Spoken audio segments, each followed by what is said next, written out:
Ngayong adlaw nga ni ay aking sinuroy ang aking barangay kung ano ba ang kanyang kinahinatnan pagkatapos ng bagyo. Sumama nga ni pala ako sa mga bugoy para makapili na ako kung sino sa kanilang aking asawahin. Mag-intro pa pala ako. Kalbayog na. Ako ngayon si Inday Budang, ang pinakamahusay nga bakla sa barangay Alibaba.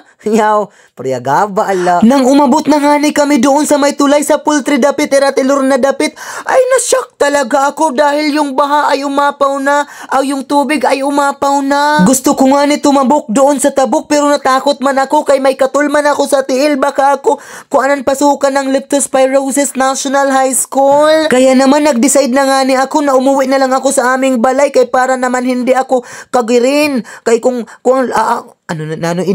kay kung tatabok ka nga ni sa kuwan sa mahugaw na tubig, kakagirin ka man. Nang nakarating na nga ni ako sa balay o sa balay pala ng aking bugto ay humunong muna ako dahil may nakita akong managsikain.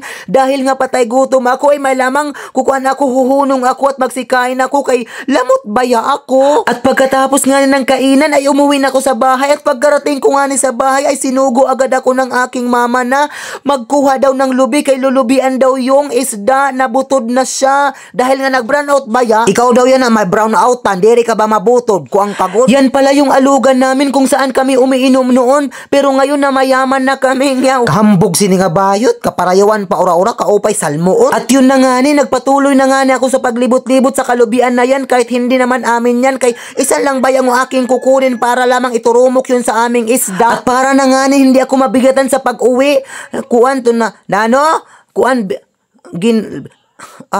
nag-ang-ang na. Hit-hit pa yot. Sanglit man, nag-inal-al ka na pagyakan. At pagdating ko nga ni sa bahay, ay agad ko itong kinagod katulad ng kanyang pagkagod sa akin ng unang buwan. Mga 5 beses yun sa isang gabi.